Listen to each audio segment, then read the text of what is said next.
Bien-aimés frères et sœurs en Jésus-Christ, je vous salue tous dans le Seigneur.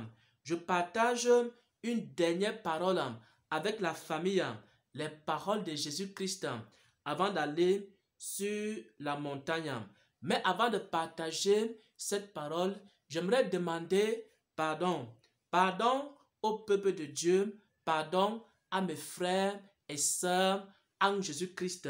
Si, depuis que j'ai commencé le ministère, j'ai fait quelque chose qui t'a offensé, j'ai fait quelque chose qui t'a outragé, je t'ai fait du tort sans le savoir, mon frère, ma soeur, pardonne-moi.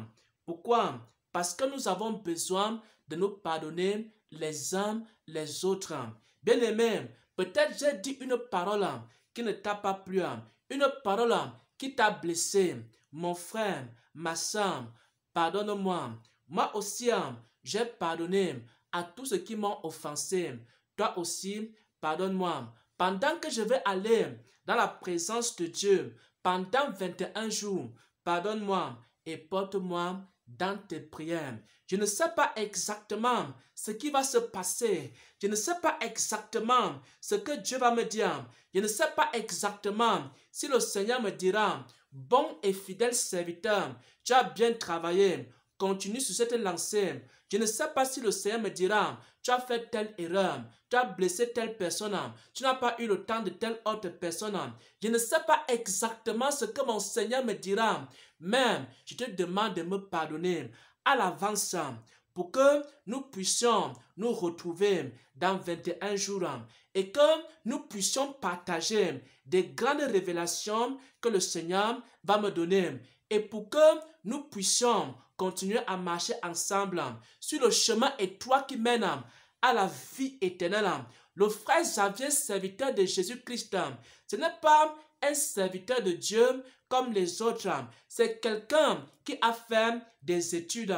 C'est quelqu'un qui était en train de faire un travail dans le monde. Et pendant qu'il faisait ce travail dans le monde, l'Esprit de Dieu m'a saisi. L'Esprit de Dieu a commencé à m'enseigner.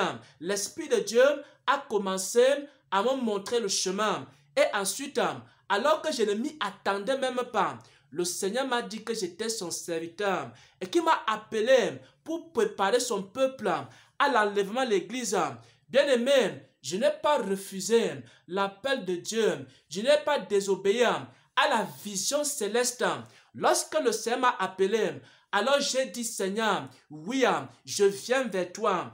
Pourquoi j'ai accepté l'appel de Dieu? J'ai accepté l'appel de Dieu parce que j'aime la vérité et je déteste le mensonge, je déteste l'erreur, je déteste la fausseté qui a été enseignée aux frères et aux sœurs depuis des années. Moi aussi j'ai été dans les ténèbres, moi aussi j'ai été dans la séduction, moi aussi j'ai été trompé par les faux prophètes, moi aussi j'ai été trompé par le faux évangile, moi aussi j'ai marché dans cet évangile et je déteste ce faux évangile. Et ma prière, c'est que tous les hommes soient éclairés. Pourquoi est-ce que j'ai répondu à l'appel de Dieu? J'ai répondu à l'appel de Dieu pour cette femme qui est en train de souffrir aujourd'hui. Elle est en train de souffrir de maladies. Elle est en train de souffrir des oppressions sataniques. Elle est en train de souffrir des oppressions démoniaques. Elle ne sait pas qui peut l'aider. Elle ne sait pas qui peut la délivrer. C'est la raison pour laquelle j'ai répondu à l'appel de Dieu. Pourquoi j'ai répondu à l'appel de Dieu? J'ai répondu à l'appel de Dieu pour cette personne-là qui est aujourd'hui dans les ténèbres, qui veut comprendre la parole de Dieu, mais qui n'arrive pas à discerner la volonté de Dieu. C'est pour toi, mon frère, c'est pour toi, ma soeur, que j'ai répondu à l'appel de Dieu. Parce que tu es perdu dans l'évangile. Il y a tellement de routes et de chemins devant toi. Mais tu ne sais pas quel chemin emprunter. Jésus est le seul chemin. Jésus est la seule vérité. Jésus-Christ est la vie éternelle. Alors, le Seigneur m'a envoyé pour montrer à ses enfants le chemin qui mène à la vie. C'est pour toi que j'ai répondu à l'appel de Dieu. Pourquoi j'ai répondu à l'appel de Dieu?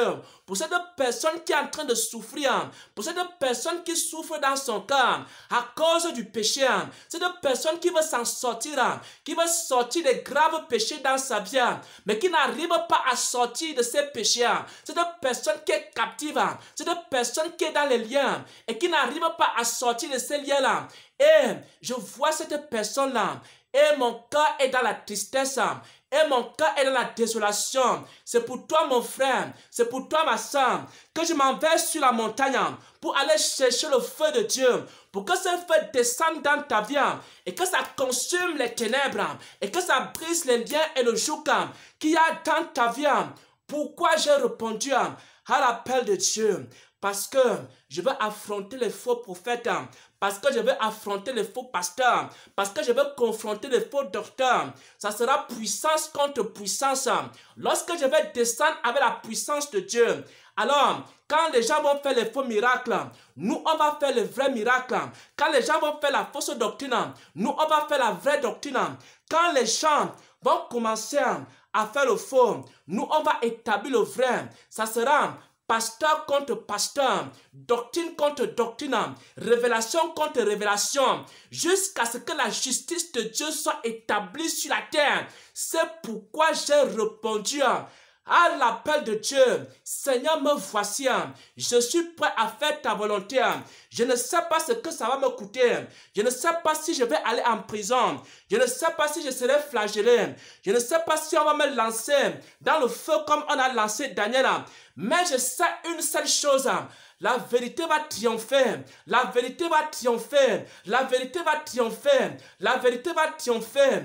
Et les vierges sages seront enlevées avec Jésus dans les airs. Je déteste le péché. Je déteste l'iniquité. Je déteste les souillures. Je déteste Satan.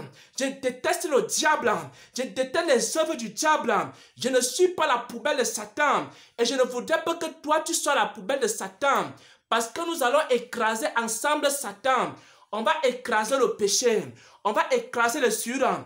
On va écraser les démons. On va écraser les forces du mal. Est-ce que quelqu'un peut se lever?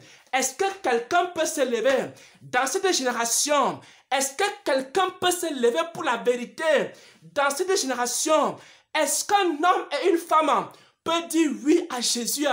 Peut dire oui à Jésus? Peut dire non à Satan? Peut dire non à Satan? Dis non à Satan et oui à Jésus. Parce que Jésus va triompher et Satan sera écrasé. Bien-aimés, je ne vais pas continuer. Je vous dis au revoir, mes frères et mes sœurs. Lorsqu'on entre dans les rencontres avec Dieu, on ne sait jamais ce qui va se passer. Mais je vous assure, après ces 21 jours de jeûne et de prière, il y a beaucoup de choses qui vont se passer. Portez-moi dans vos prières, bien-aimés, et pardonnez-moi si je vous ai offensé d'une manière ou d'une autre. On se verra à partir du 22 janvier 2022. On se verra et je vous apporterai beaucoup de cadeaux de la part du Seigneur. Beaucoup également de révélations de la part du Seigneur. Ces messages et ces orientations. Bien-aimés, portez-moi dans vos prières. Que la grâce de Dieu vous accompagne. Certains vont essayer de joindre le frère Xavier, mais il sera indisponible. Que ce soit sur WhatsApp, que ce soit sur les différents réseaux sociaux, que ce soit par téléphone, parce que mes téléphones seront éteints. Bien-aimés, portez-moi dans vos prières et que la grâce du Seigneur nous accompagne tous. Au nom de notre Seigneur et Sauveur Jésus-Christ. Amen. Amen. Amen.